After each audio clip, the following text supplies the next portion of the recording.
बिहार में बाढ़ से कई जिलों में तबाही, गंगा समेत कई नदियां उफान पर। गंगा और इसकी कुछ सहायक नदियों में जल स्तर में वृद्धि की वजह से बिहार के 5 जिलों में बाढ़ की स्थिति गंभीर बनी हुई है। रविवार को भागलपुर शहर के कुछ नए निचले इलाकों में गंगा का पानी फैल गया। यहाँ विश्वविद्यालय के गेस्ट हाउस में भी पानी भर गया है। पटना जिले के दियारा इलाके में सड़क संपर्क टूट गया है। डोनाल्ड ट्रंप को बड़ा झटका, करीबी देश ने पकड़ा अलग रास्ता, अमेरिका के लिए खड़ी कर दी मुसीबत। अमेरिका के राष्ट्रपति डोनाल्ड ट्रंप को उनके ही करीबी देश ने झटका दिया। फ्रांस, ब्रिटेन और कनाडा के बाद अब ऑस्ट्रेलिया ने भी संयुक्त राष्ट्र महासभा में फिलिस्तीन को मान्यता देने का फैसला किया है। ऑस्ट्रेलिया के प्रधानमंत्री एंथनी अल्बनीज ने सोमवार 11 अगस्त को कहा कि उनका देश फिलिस्तीन को अलग देश की मान्यता देगा। भाजपा नेता सूर्या हांसदा पुलिस एनकाउंटर में ढेर, कल हुई थी गिरफ्तारी। गोड्डा जिले के ललमटिया के डकैता गांव निवासी पूर्व भाजपा नेता सूर्य नारायण उर्फ सूर्या हांसदा पुलिस एनकाउंटर में ढेर हो गया है। बोआरीजोर थाना के जोलोकुंडी एवं राहर बड़िया पहाड़ी के तराई से आज सोमवार की सुबह पुलिस ने शव बरामद किया। गंगा नदी में जल स्तर बढ़ने से रेल खंडों में परिचालन प्रभावित। बिहार के गंगा में बढ़ते जल स्तर के कारण पूरा जनजीवन अस्त व्यस्त हो चुका है।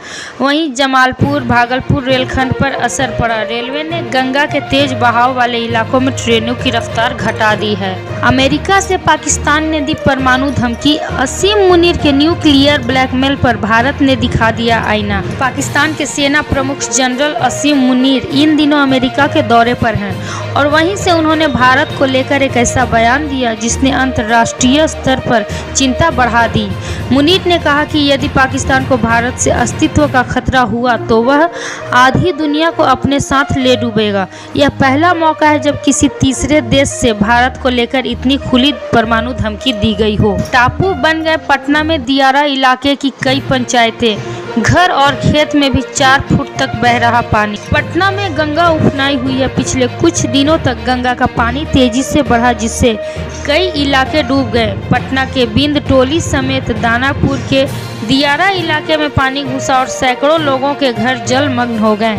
धराली में दिख रहे तबाही के निशान, खुदाई में मिल रहे मलबे में दफन। उत्तरकाशी के धराली गांव में चल रहे सर्च और रेस्क्यू ऑपरेशन में सोमवार को बारिश के कारण बाधा आई।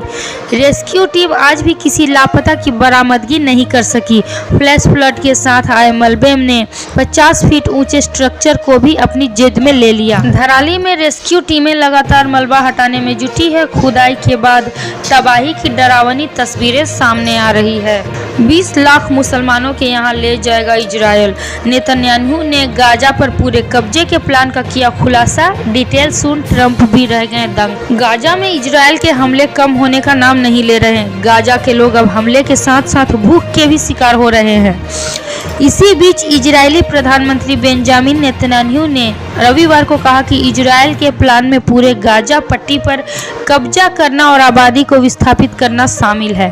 वोट चोरी पर घमासान के बीच कांग्रेस के मंत्री का इस्तीफा, राहुल गांधी पर लगाए आरोप। वोट चोरी के विवाद के बीच कांग्रेस के एक मंत्री ने इस्तीफा दे दिया है। जी हां, वोट चोरी का आरोप लगाकर अपनी ही पार्टी को कांग्रेस की आलोचना करने वाले कर्नाटक के सहकारिता मंत्री के राजन्ना ने इस्तीफा दिया। कानपुर बैराज से गंगा में छोड़ा गया 3.15 लाख क्यूसेक पानी। बदायूं से रायबरेली तक गंगा के बढ़ते जल स्तर और कानपुर बैराज से प्रतिदिन बढ़ाए जा रहे डिस्चार्ज को लेकर प्रयागराज के कछारी इलाकों में चिंता बरकरार है।